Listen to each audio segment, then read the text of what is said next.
Our next guest has hosted a terrific power showcase. In fact, it's called the Power Showcase. Going on, 15? This is year 16. Yeah, of the this Power is an Showcase. annual visit for us. What's this, year 5 for us? At least. We're pleased to have Brian Domenico on with us once again, talking about the Power Showcase. Brian, good morning. Harold, Matt, as always, it's really nice to see you, and I appreciate you having me on. Well, we appreciate you coming on with us to kind of introduce our viewership to some of the kids that you've discovered and showcased in your Power Showcase. I mean, boy, the list is unbelievable. We watch the video of this thing all the time. Among the players that you had, and I guess you could talk on all of them, who's made your eyes pop the most at the Power Showcase?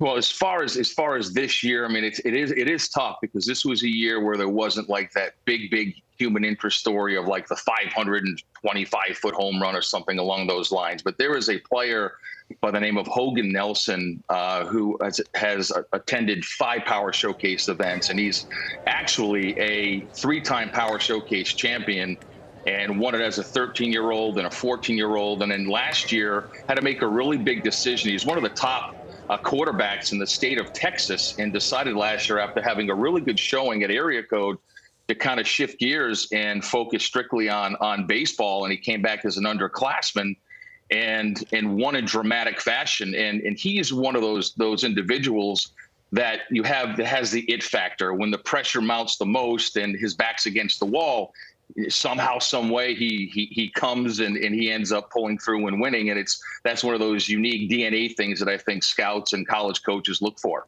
Hey, Brian, I think we're in a unique time, too, where guys have perfected the home run. And do you see that early on, the art form of guys really knowing to master their swing for homers at an earlier age than before? Yeah, I mean, I'm glad you brought that up. The old adage back in the day would be that home run derbies would ruin a player's swing. And I'd be like, that's not really true, because there's so many different swings that are applied in an at-bat, whether it's an 0-2 count, or you have to hit and run, or move a guy over, or have to purposely hit a fly ball to the outfield for a guy who got a tag from whatever base. So I think that when you also put in the very beginning, when they're 12 years old and at Cooperstown, Cooperstown has those 200-foot fences, so the kids are enjoying that. Then they go to the Hall of Fame, and the nostalgia of looking at Babe Ruth's bat and a lot of the old uniforms. Now, they're too young to really appreciate all that, but it kind of starts there. And then they come to the Power Showcase, and knowing that they're coming to the Power Showcase and ending up at the other end of the rainbow in a major league stadium to kind of be a big leaguer and whet their palate for greatness and have that prosperous energy wash over them. Now it trickles back to, okay, how are we going to prepare for this? And with how all the great metrics today with blast motion and hit tracks and all how and Rapsodo and how their videos can be broken down, and how all of the hitting coaches are vast in so many different philosophies that they break down the kids' swings, and they really start to learn how to do that. Now, you can attest to this, Harold, that when you hit a ball and you square one up, it's smooth. It's one of the most beautiful moments in all of baseball, and obviously you have to elevate to celebrate. Elevate to celebrate. I love it. That's a good Gary line. Templeton couldn't have said it better himself. That's a good line. Hey, so how do I get invited if I'm a kid, and how's that process work to get there? If Matt wants to be a 13-year-old again, how's he get into this deal? Yeah, and that's a great question. And there's a lot of different ways that you can get in. Some parents will reach out to me. Obviously, I need to take a look at some video. Then I want to take a look and see what travelable organization they play for, the level of competition. And listen, I don't always bring in the absolute very, very, very best guys. There are some big lumbering young players that they just need to set some goals. And it's only a matter of time before the kinetics and everything starts to come together, and they find themselves and they take off. So again, parents can reach out through the website. And again, there's a lot of different ways, Harold. Hey, so give us some names of some players, either prospects in minor league ball or big leaguers who've come through the Power Showcase. Well, I think the most noticeable one was Bryce Harper, obviously. And then you had, Tristan Costas, who's now the starting first baseman for the Boston Red Sox. And when he did the Power Showcase, he hit 5 500-foot home runs, which was really incredible. And then it was Blaze Jordan that you and I had talked about many times. And then he won the junior Major League Home Run Derby. There was a young man by the name of David Denson that hit a 515-foot home run off the Jumbotron. That was back in 2012. Daniel Vogelback. I mean, there's countless guys in the big leagues. Tell us about this DiMaggio Lonero. Oh, DiMaggio Lonero, leaving nothing to the imagination. A very, very cool story. So his grandfather was an Italian immigrant. And so when he got to New York, just fell in love with baseball and obviously the New York Yankees. And when he had his son, which is DiMaggio's father, his name was Bill. When Bill grew up, he obviously was a diehard Yankee fan. So he decided to name his son DiMaggio. And his father was like, well, listen, that's kind of a tough name to live up to. And what's ironic is that DiMaggio actually told his father, and he knew about the event because two of his buddies did the event a couple of years ago, a player named Drew Rapepi, who actually was a two-time Power Showcase world champion. He told his father, he's like, I'm gonna go down and I'm gonna win it. And I think he put out some incredible numbers, 468 feet with his longest home run. And he has tremendous raw power. And like I said earlier, just scratching the surface and his potential. And I think he did Joe DiMaggio pretty proud, for sure. Yeah, I would say these kids are breaking my back looking at these videos. Italians, baby. You like Italians. I understand they also named the family dog Yogi. Is that right? Man, that's right. Living a Yankee dream there. Yeah. I want to ask you about, because there's a couple of 12U and 13U kids that popped as well. And I don't know, for me, the younger they get with the power, I mean, it makes you marvel at the command and the bat to ball skills when the kid's 12 years old. Great point. I think that some kids gravitate towards enhancing their baseball DNA and looking for that next big stage to have to compete upon, like IJ Garza you just saw. That's Tyler Cerruti. That's Sebastian Carthace, who actually won Week 9's Home Run Derby in Cooperstown. Austin Brown, who is a 14-year-old, Harold and Matt, that hit a 479-foot home run. Wow. Here it is right here. He hits it, and it goes off the back of the loanDepot side. Check this out. Looks like Corey Hart. Beautiful, easy swing. Yep. Beautiful, easy swing. Oh, man, it's unbelievable. That is amazing. Now, one more guy, if I can here, is a 6'8" power hitter from Tennessee named Braden Turnage, and I did a little research. I think he's 16 or 17 years old. 6'8". And I did a little digging, and I wanted to find out, okay, who in today's game, position player wise, are the top guys as far as height. You had O'Neal Cruz, the shortstop with the Pirates, and then you have Aaron Judge, who plays outfield. But I wanted to dig a little deeper and find out who was the tallest major leaguer to ever play first base. And it was Tony Clark. I guess he's the executive director of the Major League Baseball Players Association, had 251 home runs and a 15-year career. But, 6'8", and he's an incredible basketball player, and he's also an ascending pitcher on the mound. Wow. That's scary. He looked like Richie Sexton. That's a good. I thought he looked like George Mirasan. Yeah, that's good, too. NBA player. Hey, Brian, we appreciate the visit as always. Congrats on another successful run on the Power Showcase. I know that kids love participating in your event. You had it a few weeks ago, and for folks that are interested, it's on the website. We have the information on the screen. Brian, we appreciate the visit. Happy holidays to you and your family. Always. Thanks, guys.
name's Nick Presto, scout Kansas City Royals.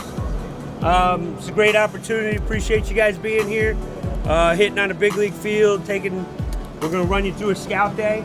You know, as scouts, we're looking for a bunch of things to see if you're going to be a professional player. I mean, obviously, we're looking for hitting. We're looking for power. We're looking for running, arm strength, and fielding. Those are the 5 tools that we're looking for. All this stuff's important if you want to play this game.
Representing Oklahoma, a catcher, he is homeschooled Jayden Stegner.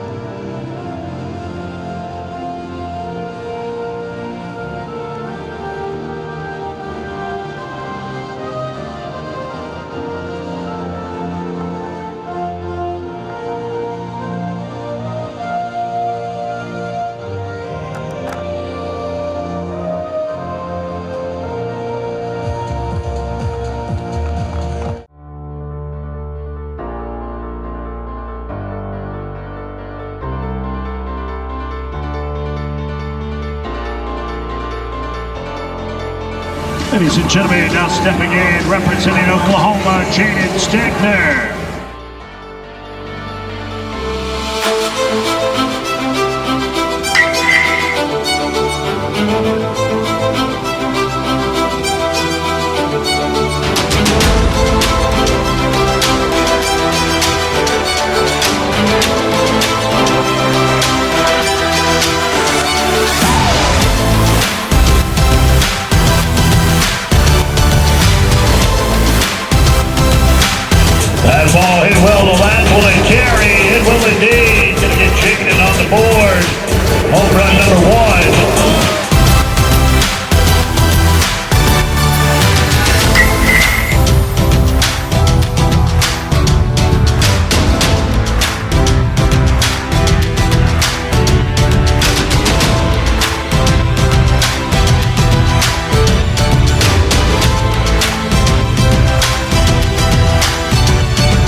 return pickoff, scored. That ball's hammered into the ground. The second baseman bounces right over his head from Texas, and that's going to produce the second run. So we're going to give him a base hit.